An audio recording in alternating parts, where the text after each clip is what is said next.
One Koto D command. Thank you for the views for Chaotic. And let's begin part 2 of Chaotic Retrospective, which is episode 3 to 8. Or when the plot is beginning, or let the story begin officially for the player side. Okay, let's begin. Last off, we saw Tom's first venture, great. For episode 3 is basically Tom goes to the underworld with Kaz, countering a hearing, which is basically the underworld equivalent of our comedic villain, which is not really a villain because this show has a weird thing where the 4 main tribes are either good, bad, or both.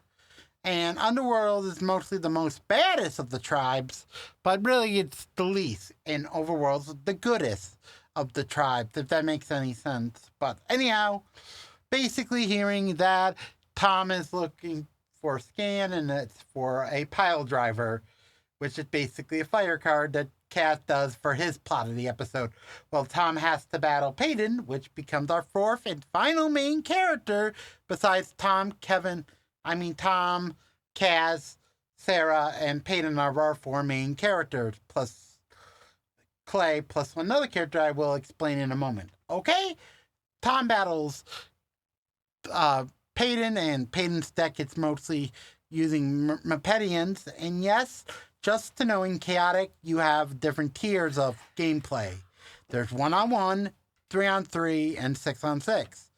And for now, we're just doing 1-on-1 for this episode, like we did with the first episode, so got that good. Basically that, Tom battles Peyton. They explain what spectral views are, like a throwaway line in the fight, because Mepedians are basically the lizard creatures of the 4 tribes, and basically their main gimmick is, yes, there's more than 4 tribes, but really 4 at the main story, so that's why I'm saying 4. Got that? Good. Basically, the Mepedians have the ability of invisibility, which is like a shield mechanic, which really is overpowered, but that's my opinion. But basically, this happens. Tom battles it, and Tom loses against Peyton. Tom gets fun with degraded. Well, Kaz, in his plot of the episode, is basically trying to get a pile driver. Got that? Good. Now for episode 4, or the Overworld versus Underworld debate begins, I like to call. Basically, this episode is about Tom not understanding why are the Overworld and Underworld enemies. They explain the lore about the Kafka, which I won't explain because it's like the One Piece. You don't need to explain it because we don't have no information. I'm sorry. There's nothing I can do. Basically this, and Tom and Kaz battles in his first match in the series against an Overworld. They're badass, which it has a freaking card named Heptad, which is basically our most powerful card in the first set. Besides another, which will, I say most powerful, I mean the most powerful creature. Got that? Good. Basically, he uses it in the fight.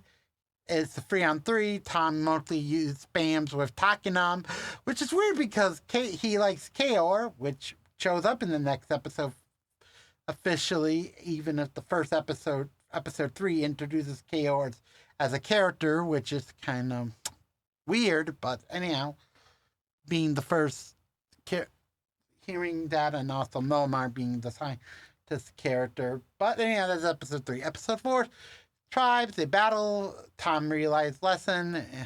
That is just an opinion lesson, and basically that's the episode. Episode 5, which is Tom and Sarah's plot, basically being looking for Yakis. Well, realizing Yakis is a sort of a trickster character who's not that very powerful like Maxor, but really more of a prankster character. Got that? Good. Next up is Clay versus Kaz. This is actually episode 5's introduction of our final main character, Costella, which we won't get her name until the end of this part, but I will say she's coming. Got that? Good. Kaz defeats Clay, and basically the joke is he has a pile driver as well, which is weird, and he defeats Kaz by using the pile driver as a freaking escape hatch planet, which is funny. And also this is the first time Kaz uses KOR, and this is the first fight and only fight with KOR until the next episode, but that's not for a while for Kaz, because the next episode introduces us to Boldle. Yes, the show's main weakling character who is only good with intelligence, which is the lesson of the episode, but basically Boldles are basically weapons manager for the overworld.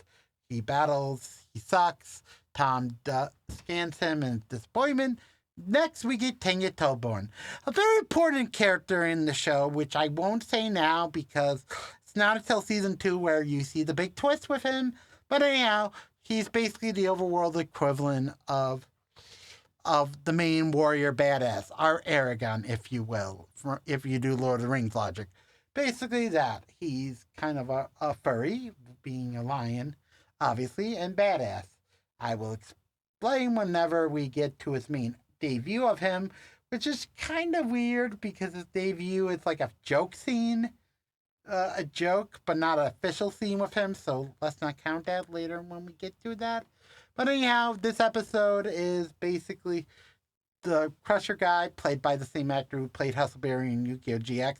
And yes, this show has a lot of Four Kids is known for using a half a dozen actors for male and maybe only 2 or 3 actors for female voices. Yes, you know which actors are which by their voices are unique, but there are the same actors, except 3 or 4 female and dozen male, which is kind of weird, but anyhow, that's 4 Kids for you with that style. So there's a lot of voice from similarity, sorry. Episode 7 is the introduction of the Damians. And yes, I like Damians, not a lot in gameplay because they're kind of confusing with their hive ability, which this episode explains. Basically that. Also, Sarah tries to grab a Sting Blade, which is a very powerful, and I think the main ultra rare battle gear in the first set. So yeah, good card, badass. But we won't talk about Sting Blade because it's not really used. It's just trying to grab one, and later in the season she uses it. But that's like another story for another day. Anyhow, basically this episode gets captured. It's up to the guys to grab her. They do that. Everyone leaves but Peyton, because Peyton takes the one for the replacement, but ends with a joke scene, which is funny and annoying about him. Good episode, good filler, good explanation for Damien. Got that? Good. Next up is our final episode of the one, and this episode is the introduction of Stella's name and the beginning of the setup for Stella and Clay being our 2 douchebag buffoonery douche characters. Sorry about that. Anyhow, basically this episode starts off, episode 8 begins with Tom and Kaz at the underworld mining place, which I forget the name of it. So yeah, basically it has Battle Gear not working as like a joke scene, which is used as a lesson of the episode of smarting the opponent. But anyhow, this episode's great. Tom battles Clay after Clay once again treats a newbie as like a fake out friend, and Tom gets disappointed.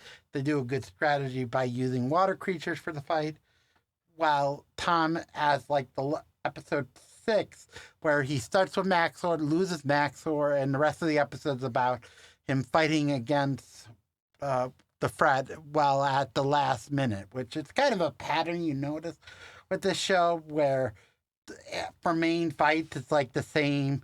Main character has an advantage while the villain has a hidden advantage. Main character, Tom loses Max or something like that, which won't be happening for a while after this because of next time. But anyhow, basically Tom battled Clay. Clay's strategy was basically using the lava pond for all of his scans, and this was made before the show knew about you can only do 2 locations at a time. But anyhow, basically that strategy is used in this episode for a joke. But anyhow, this episode's great and basically good setup Tom wins at the end by defeating freaking Clay, and Clay loses again. This time now, gaining help from Stella, being the help for this episode of how they figure it out. Got that? Good. Next time, we're going to talk about a good two-parter of the show, like we did the first one, plus a little show crossover reference joke before we get to that.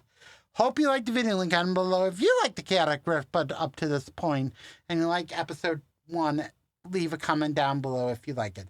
This is Command saying bye-bye for now.